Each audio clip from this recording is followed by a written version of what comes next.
if you dare to dream, really do come true. Someday I'll wish upon a star and wake up where the clouds are far behind me, where troubles melt like lemon drops away above the chimney tops. That's where you'll find me,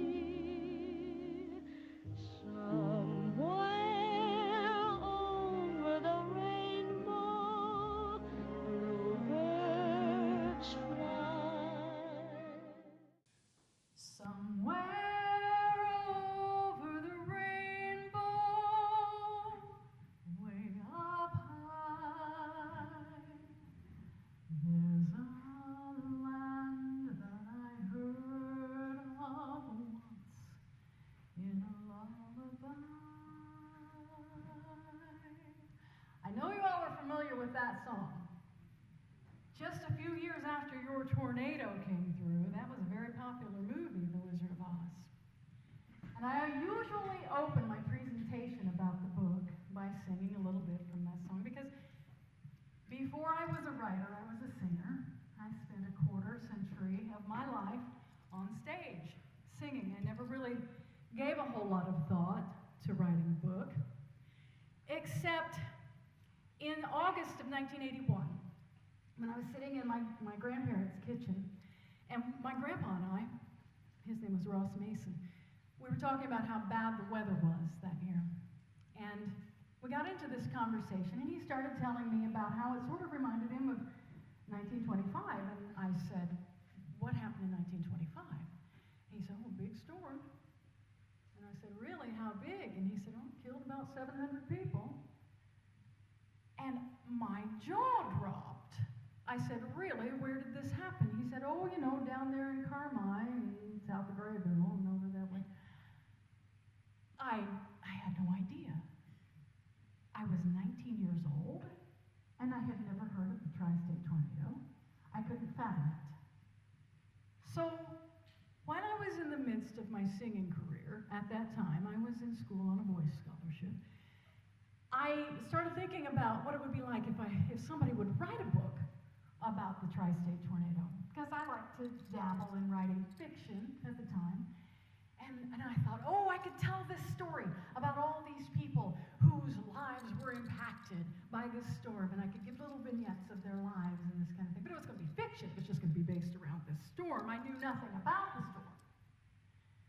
And as I got older, and I had to get into the real world, and I wasn't making a whole lot of money as a singer because those jobs are few and far between, especially when you have little kids. I had traveled all over the world and been through a lot of experience, and I came back home to Illinois. And I was a single mother with 3 very small children. My baby, her age was still being measured in months, and the other 2 little kids, and I had to take a job. So I took a job at a newspaper across the river in Grayville. And there, I was an ad salesperson and a secretary. And come March 1999,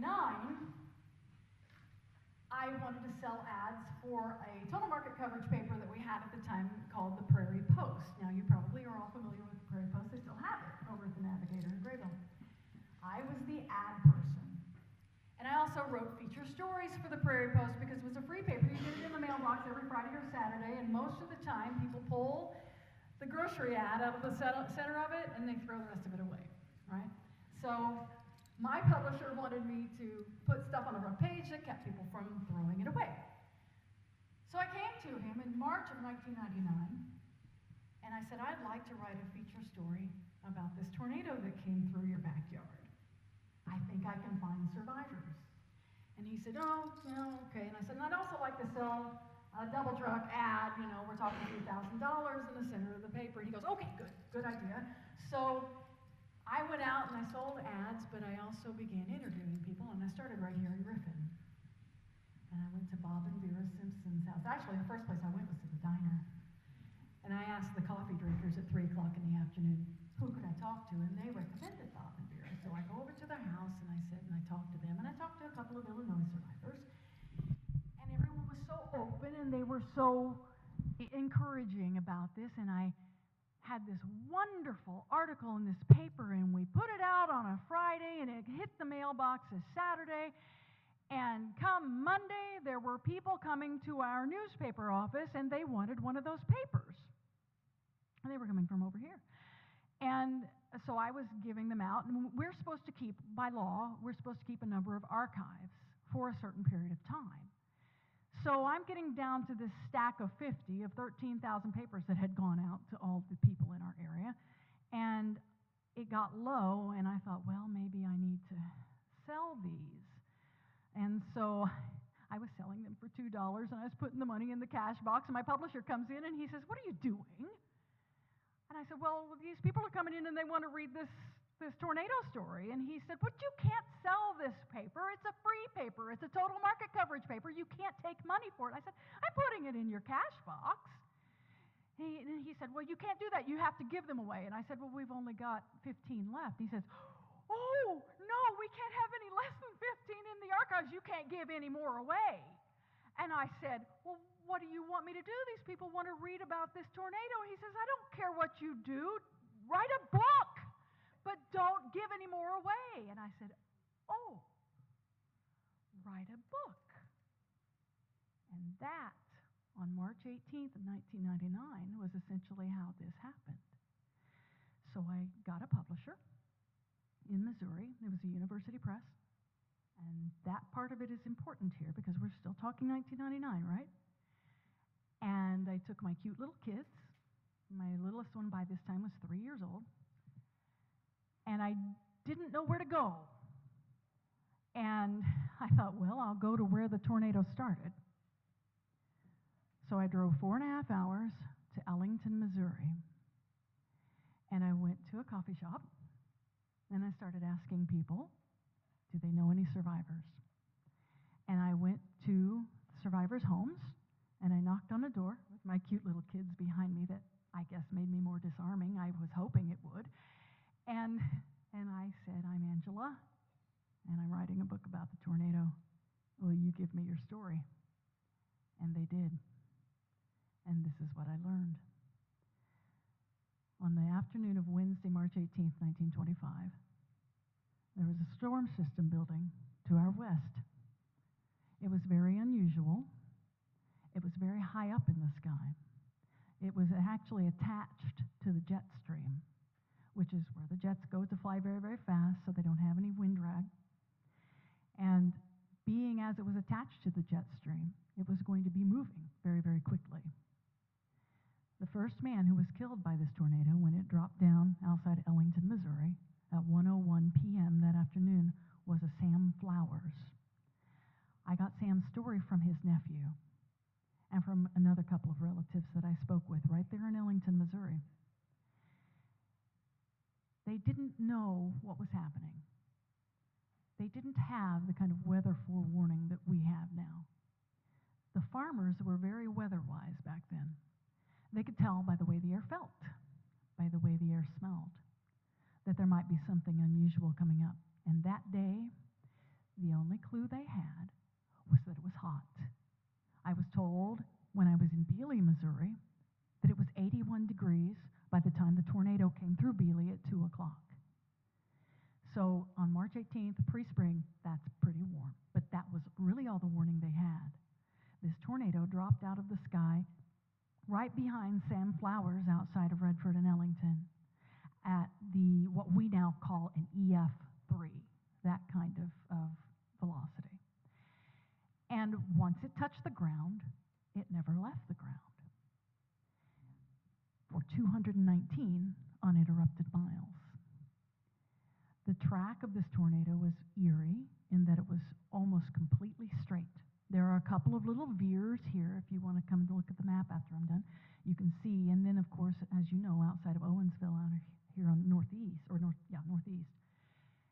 it turned a little bit. But for the most part, the heading was north 69 east degrees. Nowadays, if you take a Google map and you start outside of Ellington, Missouri here, and you type in a plotting heading of north 69 east degrees, it will lay a red line right across here. And it's creepy how this tornado did this. 219 uninterrupted miles. On those 219 miles, my children and I, just about every weekend in 1999, moved across Missouri. We would go and we would stay whole entire weekends in Missouri. It got to be kind of expensive, but I was under contract, so it was okay, right? The tornado crossed the river, the Mississippi, at one of its very wide points outside of Gorham. And it seemed like this tornado, and you all folks would know, when it crossed rivers, when it crossed bodies of water, it seemed like it got more dangerous, more menacing. It literally flattened Gorham. There was not a house in Gorham, building in Gorham, that wasn't damaged or destroyed. Moved through Murfreesboro. You've all probably heard of what happened in Murfreesboro. There were actually two waves of disasters in Murfreesboro. The first was the tornado, of course, with wind velocities at 200 miles per hour within and outside of the vortex. It just twisted everything up off the ground.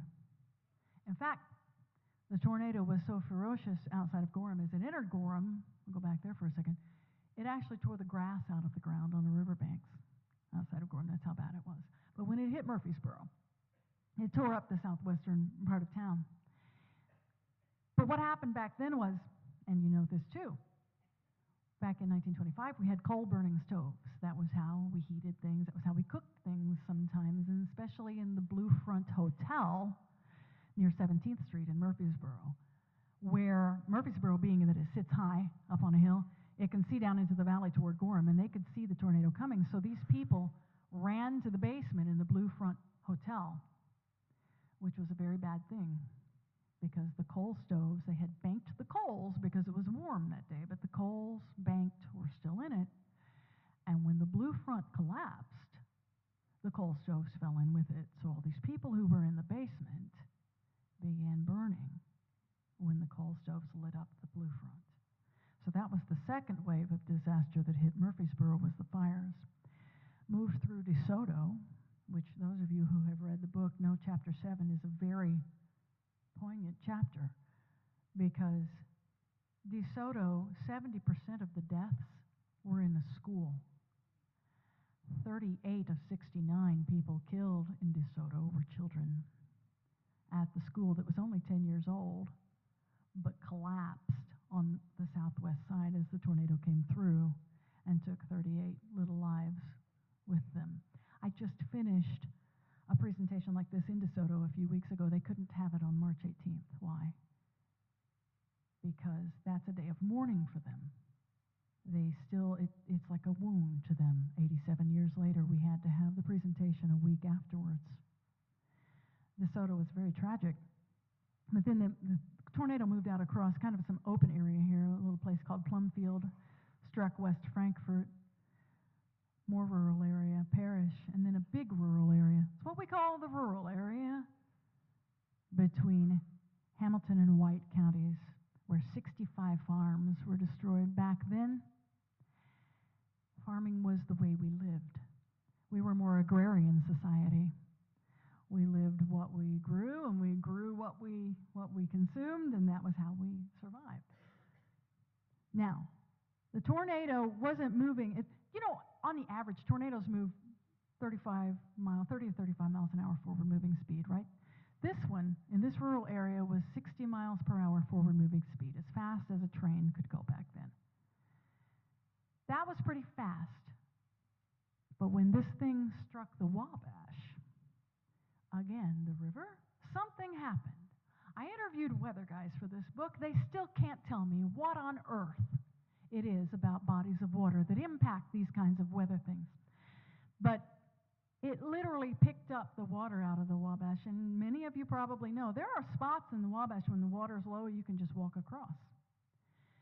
I wade across, and they could see, the fishermen out there on the Illinois side could see the riverbed when this tornado came through. It picked up the water, it atomized the water, put water in a blender and hit the highest speed, that water turns to foam.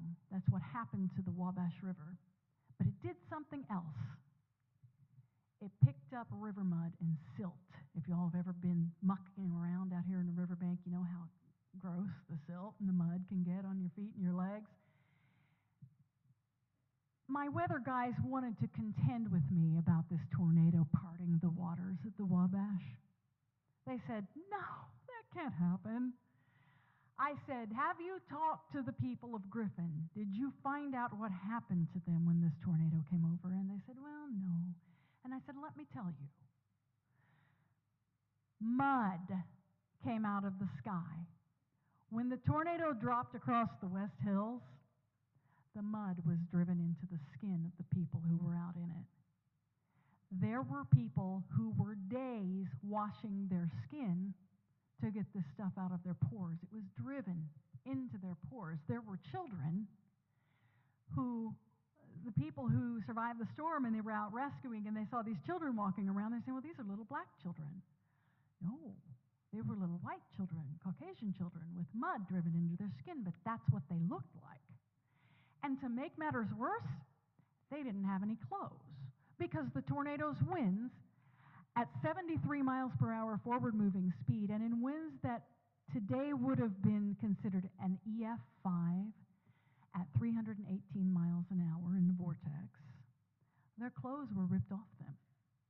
So there were children who were naked. They were plastered with mud. They didn't look like little Caucasian children, and the people of Griffin who were walking around looking for their children didn't know who were their children. And worse than that, there were some children who didn't know who their parents were because their parents were covered in silt too. And so, do you know, I was told by the 5 people I interviewed here in town that there were children who went home with people who weren't their parents, and there were parents who took home children who weren't theirs, but they raised them just the same. They treated them just the same. Of course, there was so much destruction here in Griffin. 100% destroyed. That means every building in this town was either damaged or destroyed completely. Well, there weren't any clothes, so when they got the call for aid from outside the area, I was told that people came in and they brought clothes, but they didn't have a whole lot of boy clothes. So there were some little boys who were walking around in dresses, and that further confused the parents for a couple of days anyway, until things could get straightened out. The remarkable thing about the tornado that you all know as the Griffin tornado, and really everybody on this side of the river, that's what they call it, and that's what they called it, the Griffin tornado. And it wasn't the tri-state tornado until it crossed this river. One of the most unusual things about it was that Bob Simpson told me, he was up in Mumford Hills, and he said that when it came across the river and dropped across the West Hills, he saw 3 tornado tails. 1, 2, 3. Drop across the hills, dance around a while, and then all of a sudden they came back together into one big tornado. And the evidence bears that out because there were 3 tornado tracks detected for 6 miles between Griffin and Owensville. Now, we know that the tornado went through the north side of Owensville. It went through the south side of Princeton. And at about, this map says 4:30, but it was more like 4:18 in the afternoon, the people of Petersburg, Indiana, were watching the storm up on their own hill, right, watching it approach. And a white, snaky tornado tail came across an unplanted cornfield, and it just lifted up into the air, and it was gone. How was it gone? It lost the jet stream. When it took this turn, that engine that barreled it forward, it fell apart. The whole storm fell apart, and it was as if it never existed, except for this. 695 people lost their lives in 3.5 hours. 2,027 people were injured. $16.5 million worth of damage was done. I saw a translation of that into today's dollars, courtesy of the Weather Channel a couple of weeks ago. $19.5 billion were it to happen today in the exact same way, to the exact same buildings. Hopefully it will never happen again, and it hasn't happened again, but who knows? Now, back to 1999, what happened? I interviewed for a year, 14 months actually. I traveled the entire tornado path. I came here to Griffin many times. Ed West Heiderman, Kenneth Woods, Bob and Vera Simpson, Charlie Price, who told me if they hadn't taken better care of his mom, May, he wouldn't have been here. They toted her off to the gym in New Harmony and put her in with the dead because they couldn't detect a pulse. She lay there with the dead for several hours until somebody saw her sheet moving. And then they brought her back around. And then Ellen. And I went to her home in Evansville and we sat and talked. Ellen Vanway. In 1999 and 2000, I interviewed. From 2000 2001, I wrote the book. My publisher put me on the schedule to be printed at the University Press in 2001-2002 school year. The board for the University Press, who decides how many books they're going to publish and what, meets at the end of September of every year. We all know what happened on September 11th, 2001. The university lost their funding because there was a lot of federal funds pulled at that time to agencies who received them. They said, that's fine, Ange. We'll put you on next year, 2002, 2003. So I'm patiently waiting through 2002, and we get to September 2002. The board meets. They give me a very brief email. They said, Mr. Bill Aiken has published The Forgotten Storm in July of that year. There doesn't need to be 3 books about the tri-state tornado. I said, okay, we'll publish it ourselves. We'll self-publish. Everybody's doing that, right? Except in December of 2002, I received the diagnosis that I have multiple sclerosis. And I was wondering why I couldn't get out of bed in so much pain and so much weakness. So we shelved the book, we put it aside, and I spent the next couple of years trying to learn to live with this disease. I finally did. I'm back on my feet again. And last year, my publisher sent out a batch email to people. And he said, if any of you have a book that's already written, send me a couple of chapters. I'd like to see them. I want to increase my catalog. And I looked at my husband and I said, what? This guy writes a column for us. We have a newspaper. He writes a column for us. I said, and I wrote to him, I said, Michael, what's with the book? And he said, well, that's my day job. I'm a publisher. I said, okay, I've got a book. So I sent him one. And in December of this past year, we have Death Rides the Sky. And that's why it took 12 years to bring it to you. I apologize that it took that long. I know many of you have read it. For those of you who have not, we're back at the table. Come and see us, see my beautiful daughter, meet my publisher, and I thank you very much for your attention.